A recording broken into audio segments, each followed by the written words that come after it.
Hello दोस्तों, welcome to my class. Welcome to Aarti Chaturvedi ma'am classes. बच्चों, हमने केमिस्ट्री में क्या शुरू किया है? फिनॉल को पढ़ना।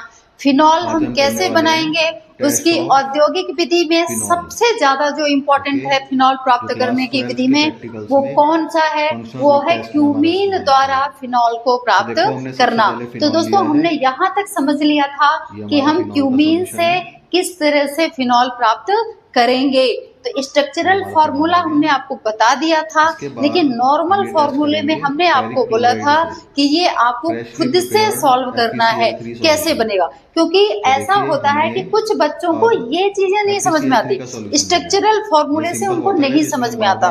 तो कोई बात नहीं, अगर आप नॉर्मल फॉर्मूले से, सामान्य फॉर्मूले से भी करना चाहते हो तो कोई इशू नहीं है। आपको सॉल्व करने से मतलब है ना, चाहे इसको बनाओ चाहे इसको बनाओ, जो आपको समझ में आता है आप उस तरीके को अपनाओ।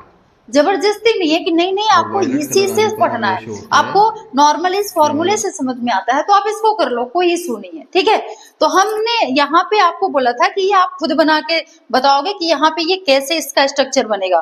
तो देखो कैसे बनेगा। तो यहाँ पे CH, एक मिनट, क्या होगा यहाँ पे? C6H5, C6H5। फिर यहाँ पे आपका क्या है? कार्बन। कार्बन यहाँ पे आपका क्या हो जाएगा?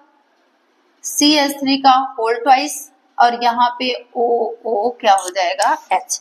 देखो C6H5 CH3 का होल ट्वाइस प्लस O, क्योंकि ये ऑक्सीजन भी आके कहाँ जुड़ जाएगी? इसके पास। तो C6H5 CH3 का होल ट्वाइस, ऊपर नीचे आपका क्या हो जाएगा? CH3, सिंगल बॉन्ड O और क्या हो जाएगा? H। और दोस्तों, जब इसका हम क्या करेंगे?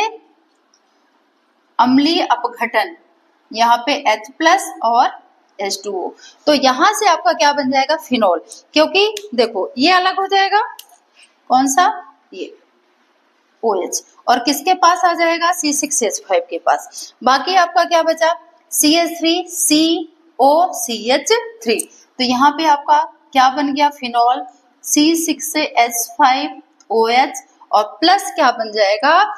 Acetone, CH3COCH3। ठीक है, तो चाहे दोस्तों आप इससे करो, इस वाली विधि से, ठीक है, और चाहे आप इस वाली विधि से करो, दोनों आसान है।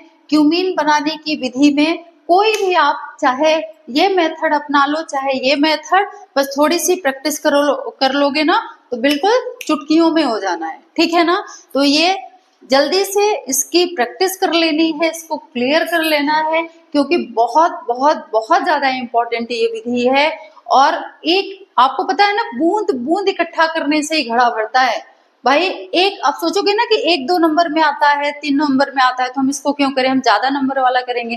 तो आपको पता है ना, सेकेंड केमिस्ट्री जो है उसमें जो ये अभिक्रियाएं, रिएक्शंस आती हैं, वो 1-1 नंबर की ही पूछी जाती हैं, ज्यादा से ज्यादा 2 नंबर की।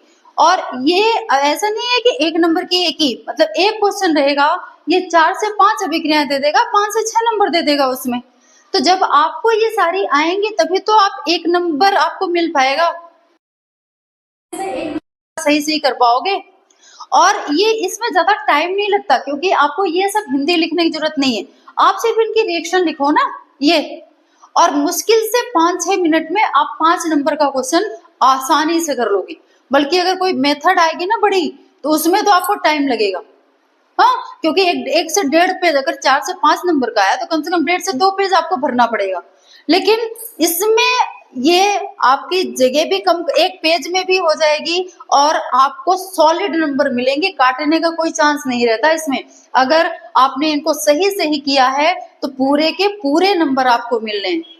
ठीक है, ये सब मत लिखो, सिर्फ इनकी क्या लिखो? रिएक्शन। रिएक्शन पे एक्शन करना है आपको। ठीक है, तो क्लियर हो गया कि कैसे बनेगा। तो चाहे इससे कर लो और चाहे इससे कर लो। ठीक है, ओके। तो आज की ये क्लास यहीं तक, अगली क्लास में हम मिलते हैं, तब तक के लिए tata bye bye, thank you.